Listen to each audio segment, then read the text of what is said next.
Hello everybody, this is Andrew Perkowski checking in from my fish room, and today going to be talking about a nano-poeciliid. In this 5-gallon tank I have Heterandria formosa. It's also known as the least killifish.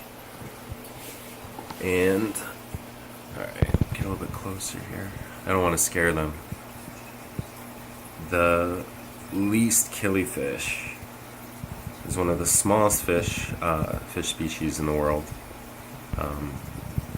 I've seen it listed as the smallest livebearer species, but I've seen some conflicting information for that with respect to the tiger teddy Heterandria elegans being comparable, if not a little bit smaller. But these fish were collected from Oleno State Park in High Springs, Florida, near Gainville. Very nice, very nice. They range from Florida up through South Carolina, and you'll find them in slow-moving, shallow spots with a lot of plants. I'm growing Najas guadalupensis in here, guppy grass, so thanks to one of my friends for actually identifying that for me. I wasn't sure. I had asked for some help on my last video, but this is a very small fish. The male's, it's up to 0.8 inches. I think that's a male right here. If we can see his gonopodium. I don't want to scare him, but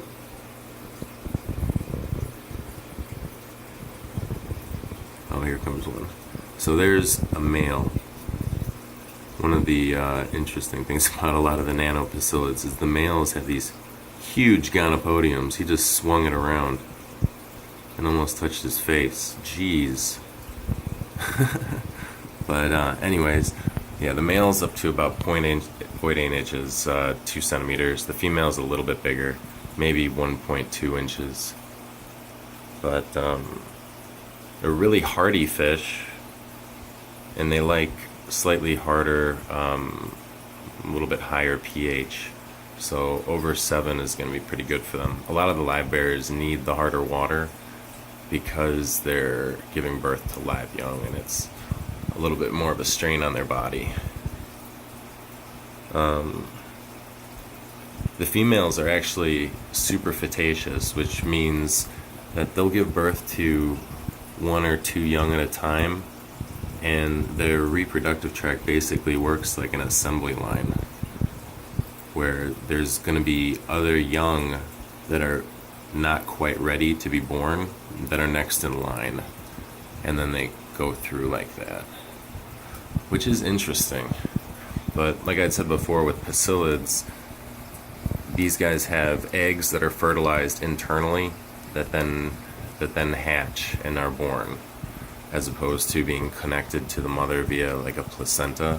So super fetaceous reproductive behaviors, that's not possible with the gadiids, or it's not something that they do. This species was described in 1859 by a guy named Charles Girard, an interesting fellow.